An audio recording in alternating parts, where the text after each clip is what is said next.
guys, so today we're going to be talking about ions and ionic bonding. Now we've already spent some time before talking about ions, so we're going to review that a little bit, and then we're going to go more in depth and talk about how these ions come together and form ionic bonds, which in turn form ionic compounds. Now, it's going to be really important for us to determine how do we know if a bond is ionic or not.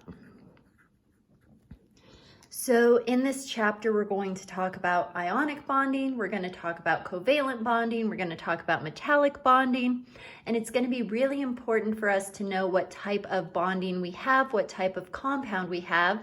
Their names will be different, their reactions will be different, their shapes will be different, they're all different things. So we really need to have an understanding of what we're dealing with and how to tell whether it's one or the other. So an ionic bond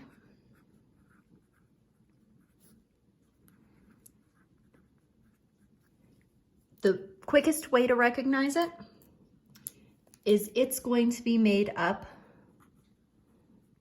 of a metal and a non-metal. Okay, so I have to have one of each. So we started talking about metals, non-metals, and metalloids. Remember, we've got this little staircase on the right-hand side of our periodic table. Everything on the left is a metal, everything on the right is a non-metal. And so when I have an ionic bond, I have to have something from the left side of the periodic table partnered up with something from the right side of the periodic table. Now, the reason that I have to have both a metal and a non-metal is that when these elements react, the metal is going to lose electrons. Now, those electrons can't just go off in space. They're not just gone, they don't disappear, they have to go somewhere. And where they go is they go to the non-metal. The non-metal is going to gain those electrons. Okay? So when the metal loses electrons, electrons have a negative charge. I have less negative. So I'm going to have a positive charge. Okay? My non-metal, on the other hand, is going to gain negatively charged electrons. So he's going to form a negative charge. Okay. So previously we had talked about our ions. We said that if it is a positive charge, we call it a cation. Remember, cats walk around on their paws, so positive charge is a cation. And negative charges are anions. Okay, so for an ionic bond, I'm going to have a metal and a non-metal. My metal is going to be a positively charged ion or a cation. My non-metal is going to be a negatively charged ion or an anion. Okay, now once the metal loses electrons and forms this positive charge, and my non-metal gains those electrons and forms a negative charge, what happens is opposites attract. So this bond is more of two opposite magnets just coming together and holding on to each other. It's not sharing electrons. That's going to be a different type. Somebody has a positive charge because they lost. Somebody has a negative charge because they gained, and then they're attracted to each other. Once they attract to each other, the compound is neutral.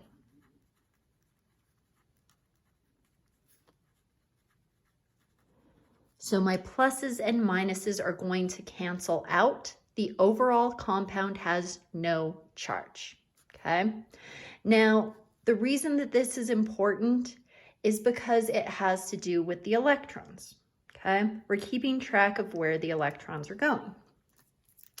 So if I look at my periodic table, for example, everything in this first column will form an ion with a +1 charge. So lithium, sodium, potassium, rubidium, cesium, francium, they all lose 1 electron so that they can become more stable. If lithium loses 1 electron, he'll look like helium, a noble gas, really, really stable. Sodium loses 1 electron, he'll look like neon, a noble gas, really, really stable. Potassium loses 1, he's argon. So all of those first row want to lose 1 electron to form a +1 charge. Well, over here, all of this column wants to gain 1 electron, so they'll form a -1 charge. So lithium's a +1, fluorine's a -1. I gain 1 electron, I look like neon. I gain 1 electron, I look like argon. I gain 1 electron, I look like krypton. Everybody wants to look like this column. That's why bonds form, okay? So, if I had something like lithium, lithium's over in this first row, he loses 1 electron, he forms a +1 charge. That 1 electron doesn't just go off into space. He could react with something over here. So for example, fluorine would gain 1 electron. He would form a -1 charge. If these two things come together, then my overall compound would have a +1 and a -1. They're going to cancel out. Now, when we do this, we always write the cation first.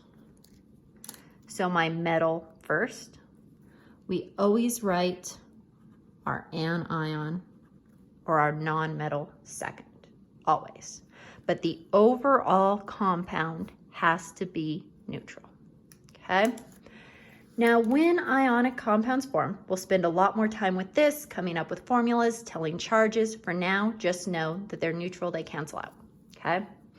There are a few things we need to know about our ionic compounds.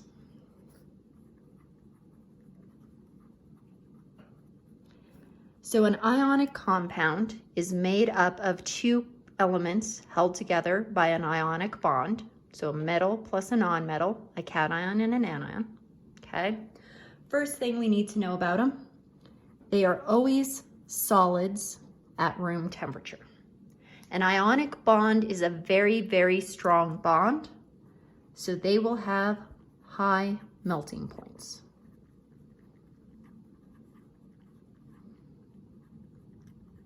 Okay, the other thing that we want to know about ionic compounds is they are called electrolytes.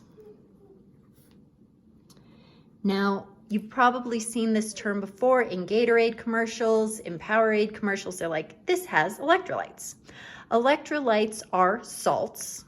All ionic compounds are salts that dissolve in water. And when they dissolve in water, they conduct electricity.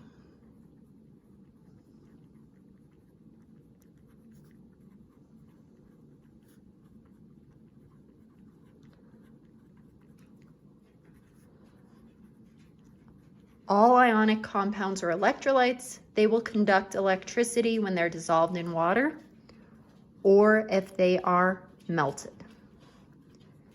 those those ions, the pluses and minuses, are going to conduct electric current, but they can't do that if they're held together in a neutral compound, okay?